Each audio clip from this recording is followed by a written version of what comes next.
An alle da draußen, ich darf euch hier bei moshpitpassion etwas Weltexklusives präsentieren. Und zwar ein Interview mit der Legende John Garcia, den ihr garantiert kennt von Vista Chino, Kyuss und, welcher uns einen netten Talk gab über die Kult-EP von Slo Burn.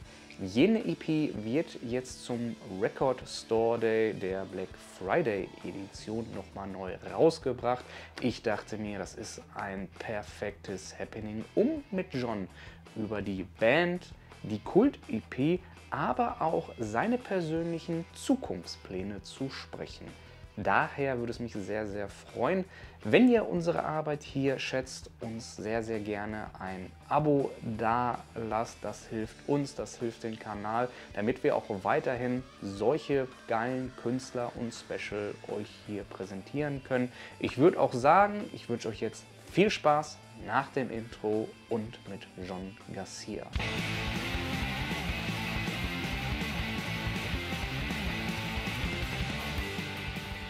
Passion, you know, for the passion of the music.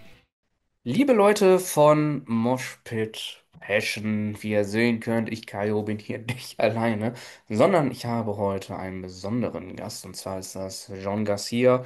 Wir reden heute über die Reissue von der legendären Slo Burn Platte, welche zum Record Store Day demnächst erscheinen wird.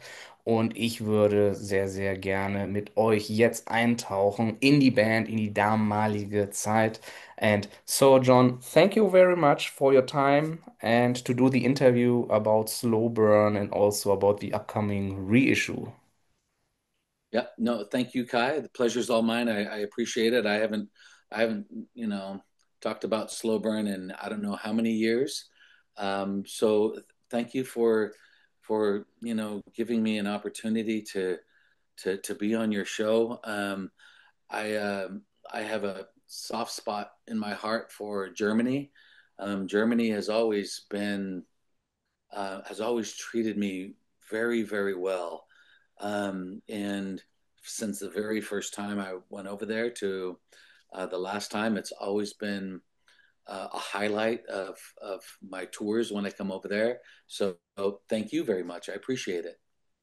Yeah, thank you very much again. I speak a lot of for a lot of people because here in Germany and in Europe, the whole scene when it comes to desert stoner, psychedelic, let me say, this kind of music and direction, during the last 10 years, it's more or less exploding because of the different festivals like Desert Fest. There are also big, how can I say it, record labels which are focusing just on this kind of music, like back in the day, what Roadrunner recorded with hardcore bands, with new metal bands, and there's a whole infrastructure for there. And of course, your band, what you did in the past, there's a whole history about that, and the people they keep this in mind, and they treat musicians and legends like you very, very well, and especially when it comes to slow burn. And that's also my first question because when, let me say, the last official Chaos record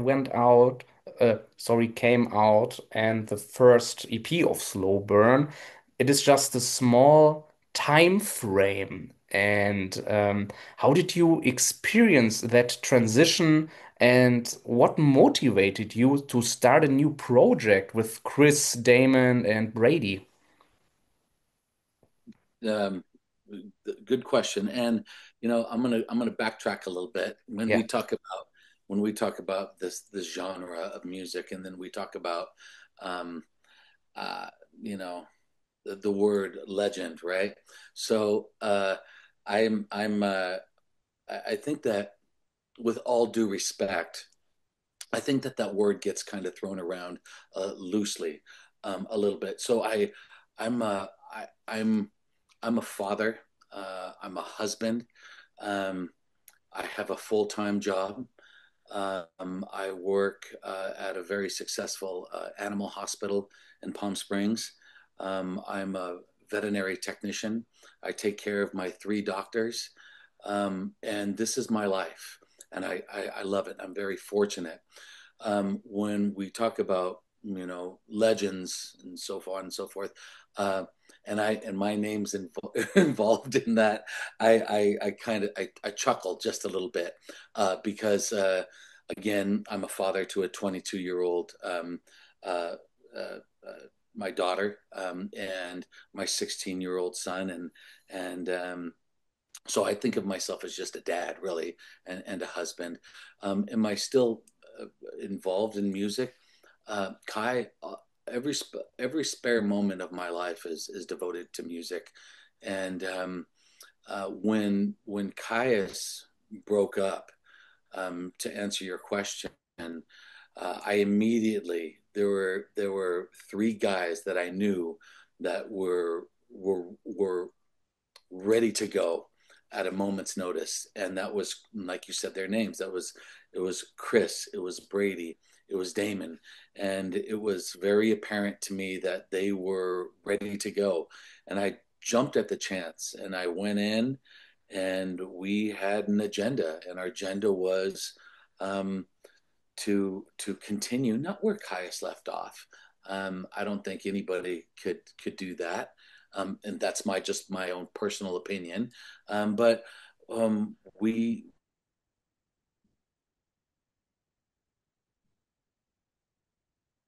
needed to be filled with the music that we created, if only for four songs. I'm using the amazing, and I still uh, inject some of those songs into my set to this day. So it's something that I'm proud of, but it was a necessity. We we had to do this. It was it was just a part of who we were. I was 26, 27 at the time, when Caius had broke up, and I knew I immediately went in, with those guys and with Chris Goss, and we just did a 4-song EP just to kind of to get to where we thought we were going to be, which is a full length record, and that never came. Slo Burn lived a very short life, and um, looking back is always 2020, and I don't regret Slo Burn at all by any means. It's just part of my history. But looking back, I I was, I just jumped at the very first thing, right? And those are those guys, and I still from time to time speak with them, text with them, email with them, and so yeah, it was just a necessity, and we had to we were on a mission. We were on a mission to continue to play live, to continue to do music, to get in the studio and to write and create. And this is who we are still to this day. Are those guys who want to continue playing music? So I hope that answered the question. Okay. Yeah, definitely. And what do you think makes Slow Burn so special if you compare it to your other bands like Hermano or Unida? And I know you played also in different projects and bands, but what is so special about Slow Burn? Yeah, you know, I just think that the gentlemen that were in that band, we said their names before, Chris, Brady, and Damon. Those guys are great musicians and great storytellers of music, great lyricists, great at their craft. Brady, Brady, that guy, I don't know why he is not one of the biggest rock stars in the world right now. He is so talented. The guy can play um, harmonica to drums and everywhere in between. And he's a great he's a great songwriter. He's a great lyricist. And Chris is same. Chris is a great lyricist. He's a great guitar player. Damon is just a monster of a bass player.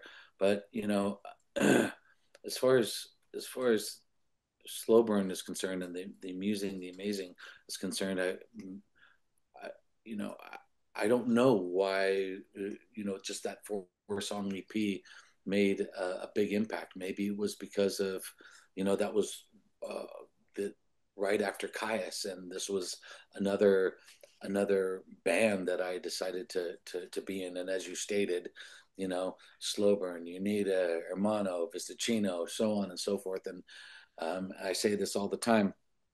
Anybody that knows anything about my career knows that I don't stay in one place very long, and that's okay. And that's all right for me. I've been critiqued and criticized about that since I've since since I've played in all those bands. Why is he switching from this to this to this to that and that? And it's just I like to move forward. I like to explore anywhere from songs with Monkey 3 to Danko Jones to the Crystal Method. I like to test where my voice can go. But getting back to Slo Burn and Amusing the Amazing, what a short-lived, quick little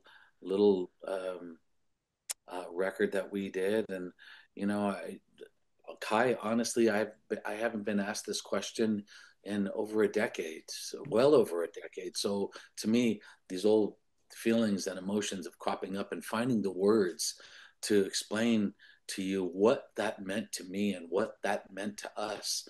I go back to that word necessity.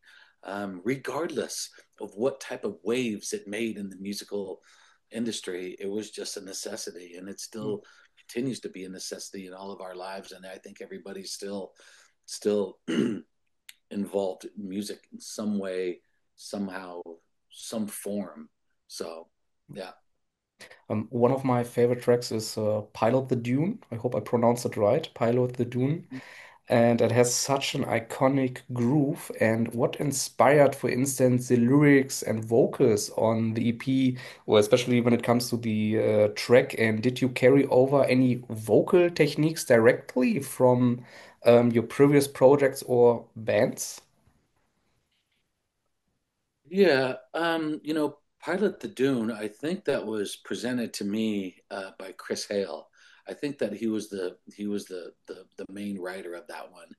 And when he came to me with, I always give credit where credit is due. So when Chris came to me and he said that he had this song and this is the way it went, I said pilot the Dune.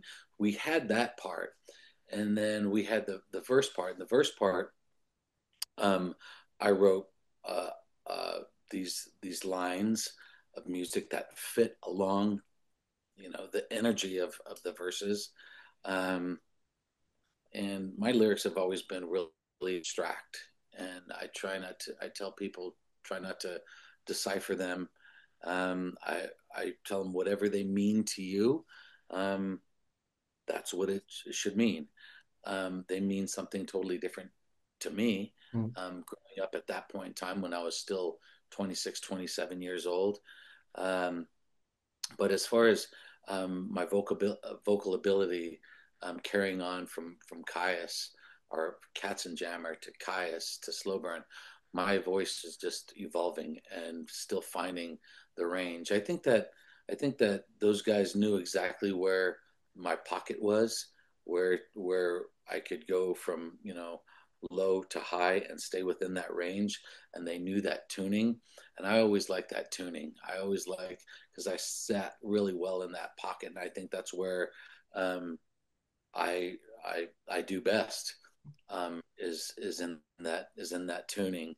Um, but Chris is, like I said, going back to Chris and his idea of this Pilot the Dune, and that became like the anthem, right? And I still hear people at shows, whether it be in LA or Philadelphia or New York or Montreal or Vancouver, people still scream that song like Pilot the I don't do it very often because it's a hard song to sing.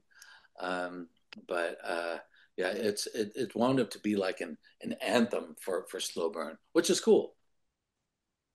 Definitely. And when it comes to Slow Burn, everybody is naming that track, and it's such an iconic song. And in retrospect, if you could, would you change anything when it comes to the sound of the EP or recording process? Or is it like, hey, it's a piece of that time, it's okay for what we did? Or, like I said, is there anything you would like to change if you could? Yeah, I always kind of vocally, I always cringe when I hear some stuff, and I kind of want to go back and try to hit it one more time. Um, but again, you know, uh, hindsight is always much clearer. Um, but it is what it is. There's a reason why I left it alone, and you can always go in there and you know tweak it more and more and more and more and tweak and but eventually you just have to you have to go time and let it be. So I'm happy with it. I can't remember the last time I listened to that EP from start to finish, honestly. um but I hear it every once in a while. Like somebody will have it on an Instagram post, and I'll hear it and I'll cringe a little bit.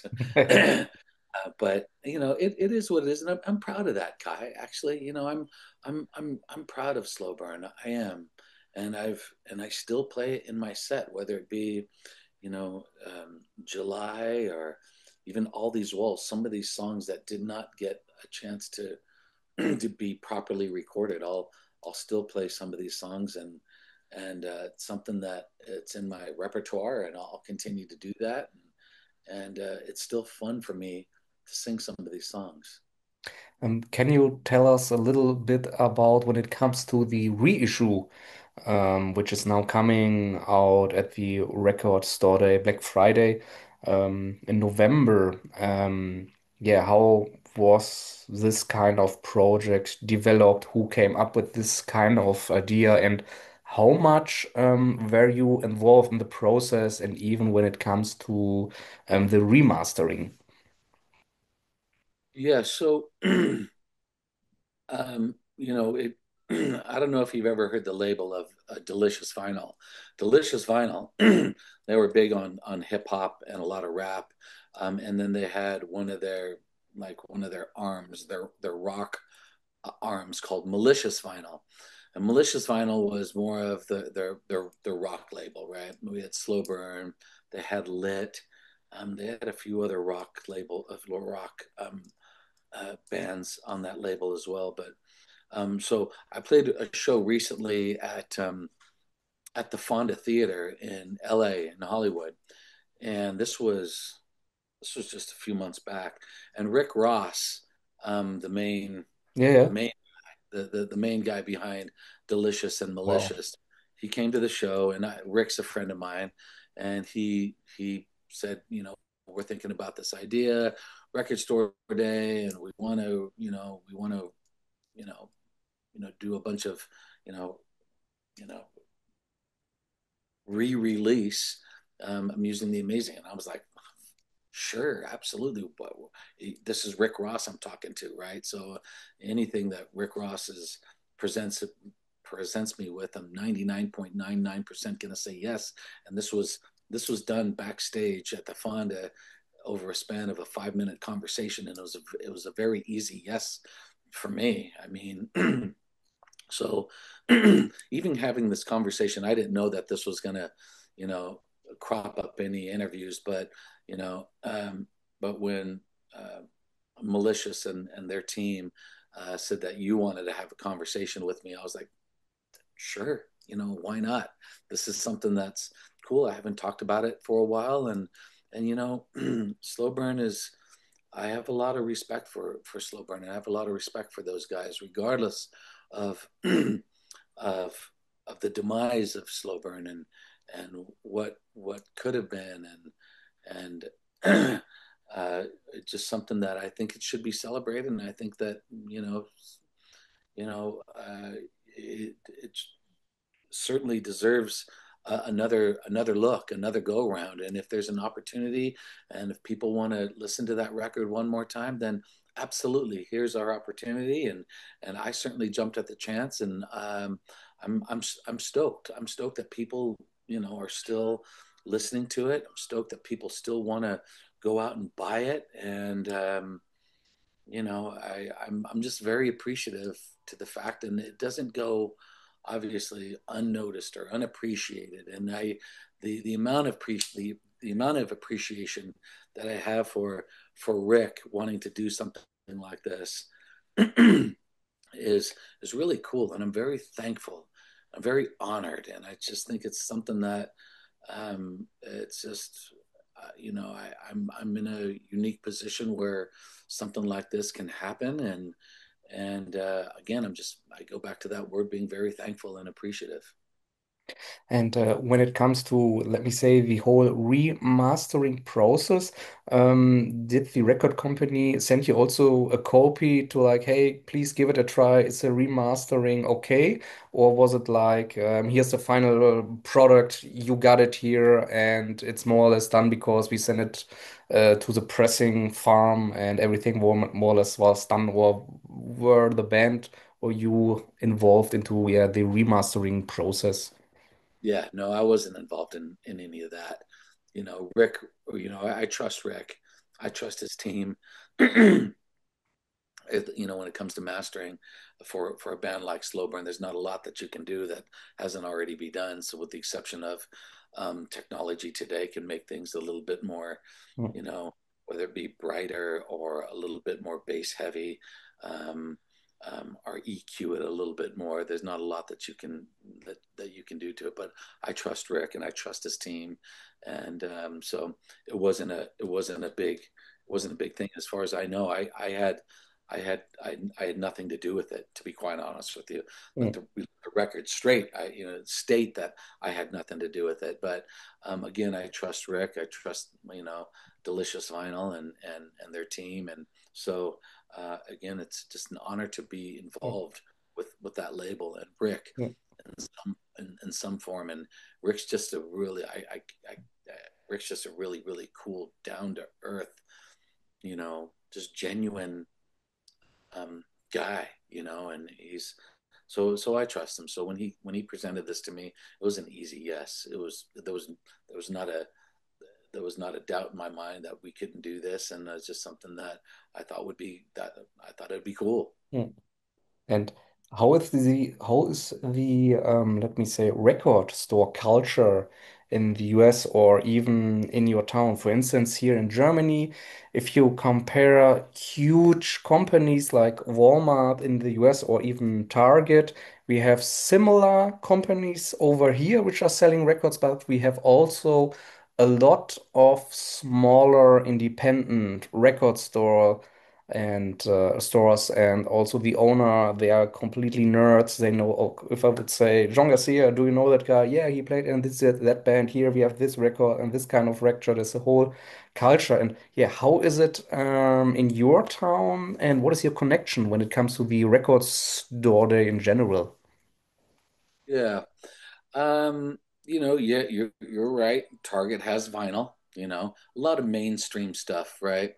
They have a lot of the bigger acts that you can't go and find, you know, Kyuss at Target or Kyuss at Walmart, right? But there are some mainstream stuff.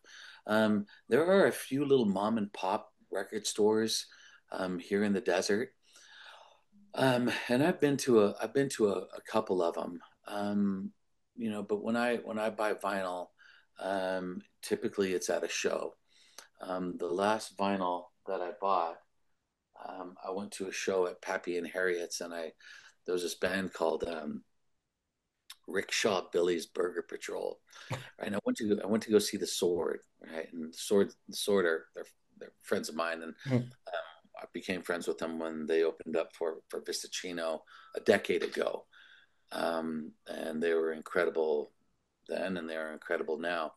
And but when they came to Pappy and Harriet's, which is 17 minutes from my front door, I can be there. Um, I saw this band called Pink Fuzz opened up, and they were really good, from Denver. And then I saw this other band, which I just mentioned, uh, Rickshaw Billy's Burger Patrol, and so I saw them, and just a quick story about them. My jaw dropped to the ground. Right, I was like, very rarely do I don't know. I stick around for an opening act when I go to a venue. or go see a show, I'm there to see one band and one band only, and very rarely would an opening act catch me like that. Very rarely, very rarely. I think the last time that it happened, I saw this guy by the name of Aaron Frazier opened up for the Black Pumas at the House of Blues, um, at the House of Blues in Las Vegas, and I became an Aaron Frazier fan. Um, that was right when COVID was ending, and then I saw Rickshaw Billy's Burger Patrol opened up for the Sword, and they just, I mean, they were so good. I mean, I was like, what am I watching? Who are these guys? What in the hell? And my mind was just like turning. I couldn't stop. So I went to the merch booth and I bought both of their records, Doom Wop and Big Dumb Riffs, both of those records. And they have another record, I think it's called Grease Beast, I think it is. But I usually typically will buy the vinyl, getting back to the question at a venue. I can't remember the last time I was at a store. I think it was maybe in Austin, Texas, when I went to Sweetwater Records or Entones, and really went record store shopping. Those places, Sweetwater in Austin, Texas, Entones in Austin, Texas, Amoeba Music in LA, Hollywood. That place is incredible. When I played at the Fonda Theater in LA this year, my wife and I went to Amoeba Music, and we that place is just massive, so huge. I bought myself a Misfits poster, an early Misfits poster, and then I think I got another Black Pumas collection of 7 inches, and then I got the new Adrian Casada record, who's the guitar player in the Black Pumas. And then my wife likes Benson Boone, so she got the new Benson Boone and blah blah blah. So we, as far as record store day, we don't, we probably won't go to record store day, but we do still actively listen to vinyl, and I love it when I get excited about a band like Rickshaw Billy's Burger Patrol. I'm excited about that band. I want to spread the word. I like so much. I like them. I like them so much that I have to tell you about it, and your listeners and your viewers. You have to listen to Rickshaw Billy's Burger Patrol. I know it's a long name, but they're opening up for the Sword right now. So if any of your U.S. viewers get a chance to listen to this, and they get a chance to see Rickshaw, you have to go see them. I will check them out. They're so good, so amazing, and it's just a 3-piece.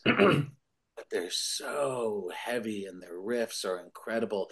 And then the way that Leo sings, Leo is, man, he's got such a distinct voice, and he's something just captures you, just gets you, and they're real. They're the real deal. They're in it. They're the real deal. You can tell that this is what they want to do, and they are committed to their craft, and they are just mean, heavy, burly, just incredible 3-piece of a band.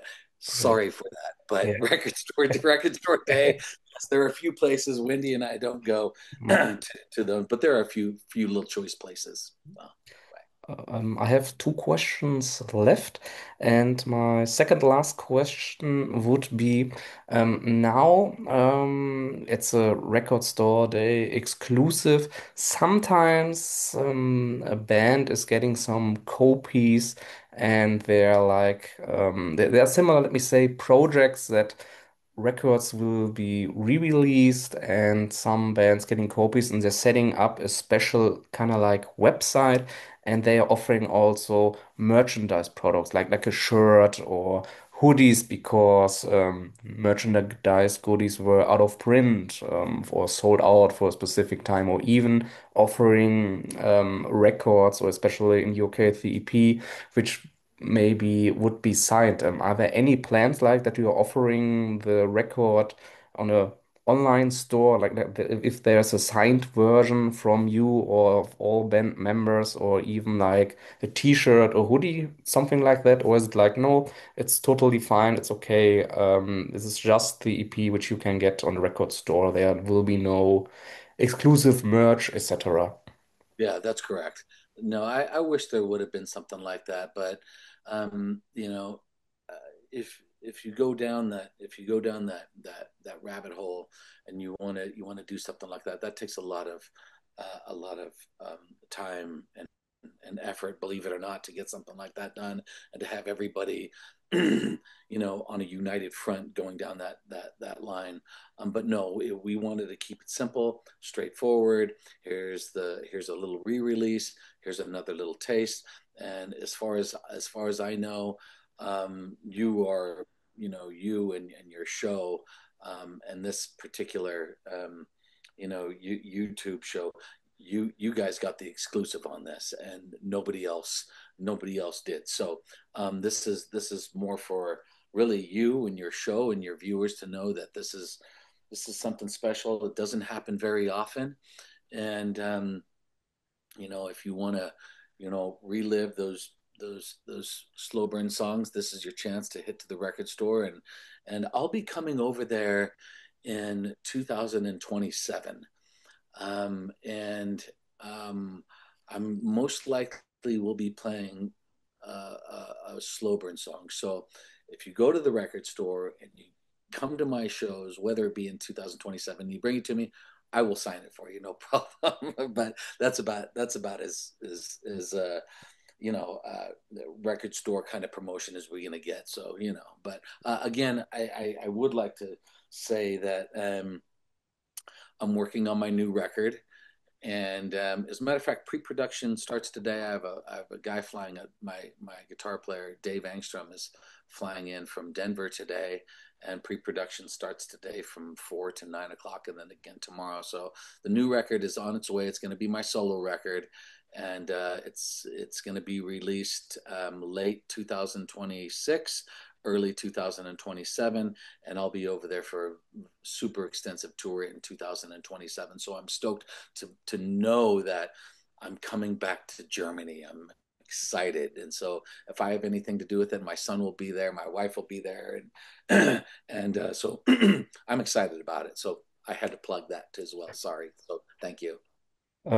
Yeah, no problem, because you already answered my last question. What are your future plans and will you come to Germany? You already answered this, and it's definitely good to hear that you will come back to Germany and give the Slow Burn record a special place in your live set. And that's all what I wanted to know. And especially thank you very much again for the time to give us a little insight of the Slow Burn record. I'm a huge fan of that record, which I got, I don't know, 20 years ago. And yeah, it's for me personally, it's special. A lot of people, when I got in this genre, and we are talking about music, and everybody knows, of course, Queens of the Stone Age, Kyuss. That would be, let me say, the first league of bands, but there's underneath the surface a lot of more, and everybody, "Yeah, slow burn, you need a slow burn, slow burn, slow burn." So such a great record, and it's got a special, let me say, a special place in everybody's heart, which I know, which are into this genre. And John, again, thank you very much for the time and for the interview, and see you next year here in Germany. Cool. Well, thank you, Kai. I appreciate it, and um, it's great to revisit some of these records that I've done, and be able to tell you about some of the music that I'm listening to now. And that's important to spread the word about new bands and new music, and it's great to know that the genre of music that I still play is alive and well. And the desert, um, Morongo Valley, Palm Springs, Palm Desert, La Quinta, Indio, Rancho Mirage, Indian Wells, Yucca Valley, Joshua Tree, music is still alive and well in the Coachella Valley and up in the high desert. And I see it every day, and I'm just so stoked to be.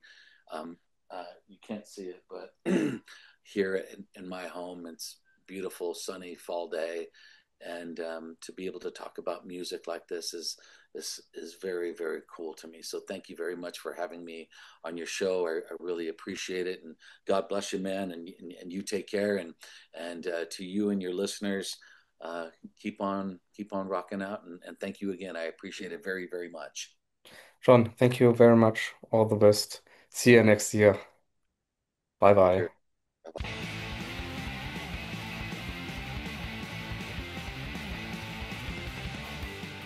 Moshpit passion, for the passion of music.